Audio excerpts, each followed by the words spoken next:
이 존귀는 아무도 스스로 취하지 못하고 오직 아론과 같이 하나님의 부르심을 받은 자라야 할 것이니라.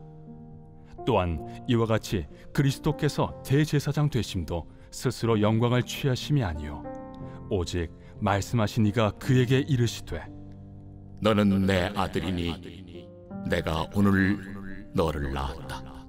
또한 이와 같이 다른 데서 말씀하시되 내가 영원히 멜기세덱의 반차를 따르는 제사장이라. 그는 육체에 계실 때 자기를 죽음에서 능히 구원하실 이에게 심한 통곡과 눈물로 간구와 소원을 올렸고 그의 경건하심으로 말미암아 들으심을 얻었느니라. 그가 아들이시면서도 받으신 고난으로 순종함을 배워서 온전하게 되셨은즉 자기에게 순종하는 모든 자에게 영원한 구원의 근원이 되시고 하나님께 멜기세덱의 반차를 따른 대제사장이라 칭하심을 받으셨느니라. 낙하산이라는 말이 있어요. 하늘에서 내려올 때 떨어지지 않게 하기, 죽지 않게 하기 위해 천천히 내려오게 하기 위해서 사용하는 도구를 사용하기도 하지만 은어로 어떤 회사나 직장에서 경력도 없는 사람이 사장이나 임원의 친인척이라고 해서 높은 자리에 꽂아지는 것을 의미하기도 하죠. 능력 있는 사람이 그 자리에 오면 조금 괜찮긴 하지만 그렇지 않은 사람이 왔을 때 폐에 대해서는 드라마를 통해서 많이 보셨을 거예요. 낙하산으로 꽂아진 그 사람들에 대해서. 조직을 잘 이끌어야 하는 리더가 그 조직에 대해서 모른 채 어떤 리더의 자리에 앉아버리면 그 단체는 망하게 될 것이죠. 아무것도 모르고 지시만 한다면 그와 함께 일하는 사람들은 힘들어질 거예요. 그래서 리더나 아니면 관리직에 있는 사람들은 그 회사에 오래 다니는 사람, 그 회사를 어떻게 돌아가는지 이해하는 사람이 와야 잘 이끌어갈 수 있는 것이죠. 그래서 어떤 지혜로운 회사의 사장은 자신의 자녀를 후계자 수업을 시키죠. 밑바닥부터 아무도 모르게 평사원부터 아니면 인턴부터 시작하도록 만듭니다. 그것을 통해서 회사의 전반을 이해하게 만들고 그랬을 때 나중에 관리직이 스스로 돼서 이끌어 간다면 누구도 뭐라 하지 않을 거예요.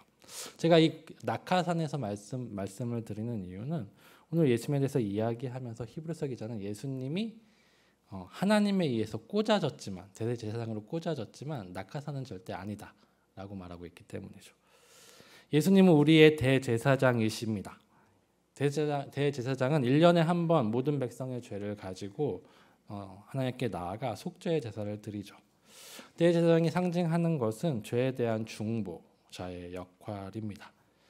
그래서 우리는 앞에서 예수님은 대제사장으로서 인간의 대제사장과 같이 우리의 연약함을 이해하실 수 있는 분, 용납하실 수 있는 분, 충분히 중보하실 수 있는 분이라고 말씀을 드렸었던 것 같아요. 대제사장이시기에 인간이시기에 같은 인간의 죄를 이해하고 용납하실 수 있는 것이죠. 인간이시기에 또한 우리의 죄를 대신 가지고 하나님께 나아가 중보자 역할을 하실 수 있는 겁니다.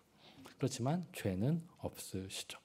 그리고 오늘 예수님은 대제사장이신 그 자리가 하나님께서 세우신 자리, 인간 스스로 올라간 자리가 아니라 하나님께서 세우신 그 자리라는 것을 강조하고 있어요. 그러니까 예수님이 내가 대제사장 될래 해서 대제사장 자리에 오른 것이 아니라 하나님께서 직접 그 자리로 세우셨다는 거죠. 히브리서는 이렇게 이야기합니다. 이 종기는 아무도 스스로 취하지 못하고 오직 아론과 같이 하나님의 부르심을 받은 자라야 할 것이니라. 하나님은 대제사장을 세우실 때 특별히 아론의 자손을 대제사장으로 삼으셨어요. 대제사장이 되는 것은 잘나서가 아니라 하나님이 택하셨기 때문에 되는 것이라는 것을 성경은 이야기하고 있는 거죠. 어떤 사람의 능력과 외모 때문이 아니라 그애가 잘나서가 아니라 오직 아론의 가문에서만 대제사장이 나옵니다. 왜냐하면 하나님께서 아론의 자손들을 대제사장으로 세우셨기 때문이죠. 대제사장은 하나님의 힘으로 되는 것이지 사람의 힘으로 되는 자리가 아니라는 것을 구약의 성경을 통해서 우리에게 보여주고 있죠. 하나님과 우리의 사이에 중보자 역할을 하는 것은 사람의 힘으로 할 수 없어요. 왜냐하면 사람은 죄인이기 때문이죠. 사람이 하나님 앞에 죄로 인해서 심판을 받을 수밖에 없는 존재인데 어떻게 하나님과 죄인이 인간 사이에 들어가 중보자 역할을 할 수 있겠어요? 그 역할은 스스로 할 수 있는 것이 아니라 하나님께서 특별히 세운 존재만이 가능하다는 것입니다. 그래서 예수님께서 대제사장이 되신 것은 하나님이 세우신 자리라는 것을 히브리서 기자는 이야기하고 싶은 거예요. 하나님께서 대제사장을 예수 그리스도를 대제사장으로 세우셨다는 그 말을 계속해서 강조하고 있습니다. 5절의 말씀을 통해서 구약의 성경을 인용해서 우리에게 말씀하고 있어요. 5절의 말씀 함께 볼게요. 또 이와 같이 그리스도께서 대제사장 되심도 스스로 영광을 취하심이 아니요 오직 말씀하신 이가 그에게 이르시되 너는 내 아들이니 내가 오늘 너를 낳았다 하시고 라고 말씀합니다. 그리스도께서 대제사장 되심도 아론의 자손같이 스스로 대제사장의 자리에 앉은 것이 아니라 하나님께서 세우셨다는 거예요. 그런데 그 대제사장의 세움 받은 사람은 아론의 자손과 같이 인간이 아니라 하나님의 아들이라는 거죠. 아들이 대제사장의 자리에 올랐다는 거예요. 이 말씀은 시편 2편의 말씀을 인용한 거예요. 시편 2편의 말씀은 메시아 찬송시라고 합니다. 메시아에 대한 예언의 말씀이죠. 시편 2편에 하나님께서 그리스도 곧 기름 부음 받은 자를 온 세상 위에 세우셨어요. 그리고 하나님께서는 그리스도를 왕으로 세우셨고 그 그리스도를 향해서 뭐라고 하셨냐면 너는 내 아들이다 라고 말씀하셨다고 시편 2편은 이야기하고 있는 거죠. 저 그리스도 대제사장이 되신 그리스도 메시아는 곧 하나님의 아들이심을 구약을 통해서 말해주고 있는 거죠. 하나님께서 세우신 그리스도 예수 그리스도는 하나님의 아들이십니다. 그리고 그 아들은 멜기세덱의 반차를 따르는 영원한 제사장. 6절의 말씀에 보면 영원히 멜기세덱의 반차를 따르는 제사장이다라고 말하고 있어요. 이 말씀은 시편 110편의 말씀을 인용하고 있는 말이에요. 신약이 구약을 인용할 때 그 성경의 일부분만 인용하는 것이 아니라 그 전체의 맥락을 인용하고 있는 건데요. 시편 110편 또한 시편 2편처럼 메시아에 대한 예언의 시편이죠. 시편 110편 1절의 말씀을 우리 한번 볼까요? 여기 띄었는데요. 함께 읽겠습니다. 여호와께서 내 주에게 말씀하시기를 내가 내 원수들로 내 발판이 되게 하기까지 너는 내 오른쪽에 앉아 있으라 하셨도다. 네. 시편 110편 1절의 말씀이죠. 어디서 많이 본 것 같은 말씀이에요. 성경에 많이 인용된 말씀이죠. 특별히 예수님께서 이 말씀을 인용하셨어요. 마가복음 12장 36절입니다. 마가복음 12장 36절 함께 읽겠습니다. 다윗이 성령에 감동되어 친히 말하되 주께서 내 주께 이르시되 내가 내 원수를 내 발 아래에 둘 때까지 내 우편에 앉았으라 하셨도다 하였느니라. 이 마가복음 12장의 맥락 배경은 예수님께서 종교 지도자들과 논쟁하시는 장면이었어요. 그러면서 그들의 잘못된 생각을 바로잡는 장면입니다. 사람들은 그리스도를 다윗의 자손이라 생각했어요. 다윗의 자손. 다윗의 뿌리에서 오신다는 그 말씀을 통해서 다윗의 자손이라고 생각했죠. 그러나 예수님은 그리스도는 다윗의 자손이 아니라고 말씀하고 계시는 거예요. 이게 무슨 말인가? 우리는 잘 알고 있잖아요. 예수님께서 다윗의 뿌리에서 마태복음에 봐서도 예수님께서는 다윗의 후손으로 이 땅에 오셨다는 거죠. 근데 사람들은 그 메시아에 대해서 인간으로만 생각을 했다는 거예요. 그런데 예수님께서는 시편 110편의 말씀을 인용하셔서 그리스도 메시아가 다윗의 후손으로 오겠지만 그냥 인간은 아니다라는 것을 시편 110편의 말씀을 통해서 말해주고 있는 거죠. 조금 어렵죠. 그러니까 당시 사람들은 그리스도에 대해서 다윗의 자손이고 그저 인간의 메시아로서, 그러니까 다윗과 같은 우리의 나라를 세우고 저 로마를 물리치는 인간의 왕이 될 것을, 다윗과 같은 왕이 될 것을 소망하였지만 하나님께서 보내실 메시아는 인간의 왕이 아니라 하나님의 아들이시면서 이 온 세상을 통치하시는 왕으로 오시는 분이라는 것을 말해주고 싶었던 거예요. 그래서 시편 110편의 말씀을 인용하셨는데 우리 110편 말씀을 다시 한번 볼까요? 여호와께서 내 주에게 말씀하시기를. 여호와께서 내 주에게. 내 주가 누굴까요? 이 시편은 다윗이 노래한 거예요. 그러니까 내 주는 다윗이 아니라는 거죠. 여호와께서 내 주, 즉 메시아, 그리스도에게 말씀하시기를 내가 너의 원수들로 너의 발판이 되게 하기까지 너는 내 오른쪽에 앉아 있으라 하셨도다. 즉 무슨 말이죠? 메시아, 다윗이 노래한 메시아는 다윗의 후손으로 오지만 다윗과 동등한 인간은 아니라는 거죠. 다윗이 주라고 고백할 존재라는 것을 예수님께서는 말해주고 싶었던 거예요.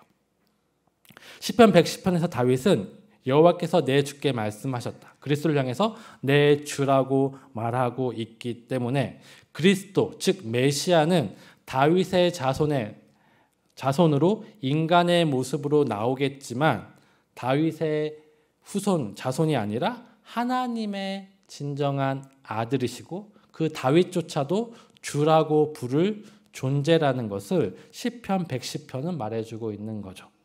그리고 그 시편 110편에서 이 말씀이 나와요. 시편 110편 7절의 말씀이에요. 한번 보여주시겠어요? 네. 함께 하겠습니다. 이르시기를 너는 멜기세덱의 서열을 따라 영원한 제사장이라 하셨도다. 여기서 너는 다윗을 말하는 것이 아니라 그리스도를 말하는 거죠. 다윗의 뿔에서 오실 그 그리스도가 누구예요? 멜기세덱의 서열을 따라 영원한 제사장이라고 하나님께서 다윗의 시를 통해서 예언하신 내용인 것입니다. 되게 어렵게 이야기했어요. 구약을 통해서. 왜냐하면 히브리서 기자는 그 당시 유대인들에게 예수님이 누구신지에 대해서 설명하기 위해서 구약의 말씀을 통해서 이야기하고 있어요. 그래서 대부분의 유대인들은 구약을 잘 알고 있기 때문에 정말 예수님이 그냥 인간으로 온 사람이 아니라 하나님의 아들이시고 하나님께서 세우신 진정한 메시아구나를 깨달았을 거예요. 근데 우리는 잘 모르겠죠. 그래서 정리할게요. 다른 거 다 잊어버려도 돼요. 히브리 기자가 이야기한 핵심은 이것이에요. 핵심만 정리해드리면 하나님께서는 자기의 아들을 특별히 영원한 대제사장의 자리에 앉히셨다라는 말을 구약의 예를 통해서 우리에게 해주고 싶은 거죠. 그 메시아는 인간이 아니라 하나님의 아들이시고 그 하나님의 아들을 특별히 어떤 직위에 대제사장의 직위에 인간인 우리와 하나님 사이에 중보자의 자리에 앉히셨다는 말이에요.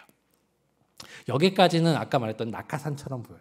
왜 하나님의 아들이라고 그냥 대제사장의 자리에 앉으면 되는 거냐라고 말할 수 있는 거죠. 그러나 예수님께서 대제사장이 되신 것은 그냥 되신 것이 아니라 인간의 몸을 입고 오셨다는 것, 고난의 자리를 입고 오셨다는 것. 지난주에 말씀드렸지만 우리의 고통과 아픔을 이해하시는 대제사장이라는 것. 즉 모든 후계사 수업을 바닥부터 밟고 올라오신 대제사장이시라는 것을 우리는 기억해야 합니다. 그것을 5절, 8절 이하에서 말하고 있어요. 8절, 9절입니다. 함께 읽겠습니다. 그가 아들이시면서도 받으신 고난으로 순종함을 배워서 온전하게 되셨은즉 자기에게 순종하는 모든 자에게 영원한 구원의 근원이 되시고 하나님은 아들이시지만 인간이 되시고 고난으로 순종함을 배우셨다라고 말해요. 대제사장의 자리에 앉기 전에 먼저 받으신 고난으로 순종을 배워서 온전한 대제사장이 되셨다고 말하고 있는 거죠. 예수님이 대제사장 되시면 그저 하나님 편에서 하나님만을 대변하는 것이 아니라 인간의 몸을 입고 와서 우리의 연약함과 고통과 아픔을 이해하시고 우리의 그 연약함을 대변하시는 대제사장이시라는 말입니다. 이는 예수님께서 뭔가 부족해서 고난을 받으시게 됐다는 말은 아니에요. 예수님께서 고난을 받지 않고 인간이 되지 않으셔도 우리를 다 이해하셨을 거예요. 하지만 예수님은 완전한 대제사장이시지만 고난을 통해 순종함을 배우심을 통해서 그것이 곧 하나님의 구원의 섭리라는 것을 성경은 말해주고 있는 거죠. 좀 이해하기 좀 힘든 부분이기도, 제가 이 부분을 이해하기도 저도 되게 힘들었는데, 예수님께서 굳이 고난을 받으실 필요 없는 거죠. 그러니까 인간은 후계자 수업을 받아야지, 밑바닥부터 밟고 올라가야지 그 회사 전반을 이해할 수 있잖아요. 근데 예수님이 인간의 몸을 입고 오지 않으면 그 구원을 이루실 수 없다는 것은 예수님이 뭔가 불완전하다는 뜻이 되어버려요. 근데 그런 말은 아니죠. 예수님께서 고난을 통해서 온전하게 되셨다는 것은 그 고난의 길이 곧 대제사장의 길이고 그 고난의 길이 곧 구원의 길이기 때문이라는 거죠. 그래서 고난을 받으심으로 순종함을 배워서 온전하게 되셨다는 것은 고난을 통해서 하나님의 구원을, 하나님의 섭리를 성취하셨다는 의미예요. 그러니까 예수님께서 대제사장이 되셨다는 것은 그 고난을 통해서 그 대제사장의 직무를 완수하셨다는 거죠. 되게 어렵죠. 저도 무슨 말 하는지 잘 모르겠어요. 다시 볼게요. 그럼 7절로 한번 가볼게요. 7절로 가보면 이런 말씀이 있어요. 7절을 보겠습니다. 5장 7절입니다. 시작. 그는 육체에 계실 때 자기를 죽음에서 능히 구원하실 이에게 심한 통곡과 눈물로 간구와 소원을 올렸고 그의 경건하심으로 말미암아 들으심을 얻었느니라. 네, 고난에 대해서 이야기를 할 때, 그 고난의 순종함에 대해서 이야기할 때 히브리서 기자는 여러 사건 중에 한 사건에 집중하고 집중하고 있어요. 포커싱하고 있죠. 그게 바로 겟세마네에서 기도하셨던 예수님의 모습에 대해서 우리에게 이야기해 주고 있죠. 그때 무슨 일이 있었죠? 예수님이 마지막에 제자들을 데리고 겟세마네 동산에 올라가셨어요. 그리고 3번 기도하셨죠. 마가복음 14장에 보면 이렇게 기도하셨습니다. 아빠 아버지여, 아버지께서는 모든 것이 가능하시오니 이 잔을 내게서 옮기시옵소서.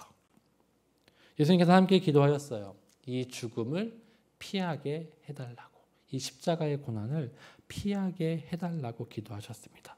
히브리서 기자는 이렇게 표현해요. 육체에 계실 때 자기를 죽음에서 능히 구원하실 이 십자가의 길을 피하게 하실, 이 십자가의 길에서 나를 구원하게 하실 하나님께 심한 통곡과 눈물과 간구의 소원을 올렸다.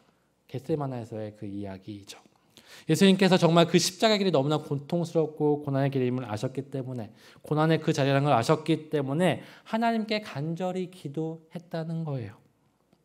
눈물이 피눈물이 되도록 기도하셨죠. 그리고 히브리서 기자는 이렇게 이야기합니다. 그의 경건하심으로 말미암아, 다른 번역들은 그의 경외하는 마음으로 말미암아 들으심을 얻었다, 응답하심을 받았다라고 해요. 응답하심을 받았나요? 하나님께서 예수님을 그 죽음에서 피하게 하셨나요? 아니죠. 히브리서 마가복음 14장 36절은 뒷부분입니다. 하반절이에요. 그러나 나의 원대로 마시고 아버지의 원대로 하옵소서. 히브리서 기자는 이것을 응답이라고 보고 있는 거예요. 뭐가 바뀌었죠? 하나님께서 구원하셨다는 것이 아니라 예수님의 그 기도에 응답하셨다는 말은 예수님이 하나님의 뜻에 순종하게 되었다는 의미인 것이죠. 하나님께서는 예수님의 그 간절한 기도에 응답하셔서 예수님이 능히 고난의 길에 순종할 수 있게 하셨다는 거예요. 예수님의 기도에 대한 하나님의 응답이 이것이었죠. 히브리서 기도의 관점은 이것입니다. 예수님이 피하게 해달라고 기도했을 때 하나님의 뜻대로 하옵소서라고 기도하게 하신 것이 하나님의 그 고난의 길을 가도록 능력과 힘을 주신 것이 바로 하나님의 응답이라고 말씀하고 있는 거죠. 예수님의 기도를 통해서 우리는 기도에 대해서 잠깐 배울 수 있어요. 나의 뜻이 이루어집니다. 나의 뜻이 이루어달라고, 나의 뜻이 관철되는 것이 기도가 아니라 기도하는 가운데 나의 뜻을 버리고 하나님의 뜻을 되찾아가는 것, 하나님의 뜻을 이루어져 가는 것, 하나님의 뜻대로 살게 되는 것이 기도의 응답임을 보여주고 있는 거죠. 그 기도함을 통해서 예수님은 순종의 길을 가셨죠. 십자가의 길을 가셨다는 거예요. 그 십자가를 통해서 순종을 배우셨고 그 순종을 통해서 무엇을 하셨죠? 희생 제물이 되셔서 우리의 모든 죄를 해결하셨어요. 대제사장이 속죄 제물을 가지고 함께 나아가 그 속죄 제물을 통해서 모든 백성의 죄가 해결되는 그 사건, 그것이 대속죄에 일어난 그 사건이죠. 그것의 진정한 본으로서 예수님께서 영원한 속죄 제물이 되셔서 우리의 모든 죄를 사해 주셨다는 거죠. 그것을 통해서 예수님은 또한 동일하게 대제사장의 직분을 감당하신 거예요. 이게 신비죠. 예수님은 십자가에서 스스로 속죄의 어린 양이 되셔서 인류의 모든 죄를 대속하셨어요. 그리고 그 자리에서 대제사장으로서 우리와 하나님 사이에 영원한 중보자가 되셨다는 거예요. 예수님께서 고난을 받으셔야 하는 이유는 무엇이죠? 대제사장이 되기 부족하기 때문에 고난을 받으셔야 되는 것이 아니라 그 고난 자체가 대제사장의 직무였기 때문이죠. 그것을 통해서 예수님은 우리의 구원을 이루셨다고 히브리서 기자는 이야기해주고 있는 거예요. 그렇게 온전하게 되신 그분은 자기에게 순종하는 모든 자에게 영원한 구원의 근원이 되셨다라고 말하고 있어요. 인간의 대제사장은 1년에 한 번 대속죄일에 매년 그 죄를 가지고 가야 됐어요. 근데 예수님은 단번의 제사로 영원한 구원을 이루셨다라고 예수님의 특별함을 이야기하고 있죠. 왜요? 예수님은 인간의 자손이 아니라 다윗의 자손도 아니고 아론의 자손도 아니라 영원한 하나님의 아들이고 하나님께서 멜기세덱의 반차를 따라서 특별하게 세우신 대제사장이기 때문에 예수님께서 자신의 희생제물로 드려진 그 한 번의 제사로 말미암아 영원한 구원이 성취되었다는 것을 히브리서 기자는 이야기하고 싶은 거예요. 이제 우리는 구약처럼 따로 제사를 계속 드릴 필요가 없어요. 예수님께서 이미 단번에 제사를 드렸기 때문입니다. 우리에게 남은 것은 자기에게 순종하는 모든 자에게 영원한 구원이 되셨다. 예수님께 순종하는 우리에게 영원한 구원의 근원이 되셨다는 이 사실을 믿으면 되는 것이죠. 예수님께 순종하는 자, 예수님의 그 구원을 믿으며 예수님을 따라 살아가는 그 사람에게 하나님은 영원한 구원을 주셨다는 거예요. 우리는 살아가는 가운데 살면서 율법에 따라 살지 못하죠. 수많은 죄를 지으면서 지금도 하나님께 예배드리지만 우리는 간간히 다른 데를 다녀오기도 하잖아요. 그렇죠? 꿈나라도 가기도 하고 집에도 갔다 오기도 하고 그렇죠? 나중에 갈 곳도 한번 다녀오기도 하고 하나님께 집중하지 못하는 우리들의 모습이죠. 삶에서 사는 가운데서도 정말 우리가 사랑하며 섬기지 못하는 많은 공간들이 있어요. 그러나 그 가운데서도 우리는 따로 제사를 드리지 않아도 된다는 거예요. 이미 예수님께서 영원한 제사를 드리셨기 때문에 우리는 그 안에서 무엇을 따라 살면 될까? 예수님께서 십자가에서 하나님께 순종하시는 그 순종을 따라서 살면 되는 것이죠.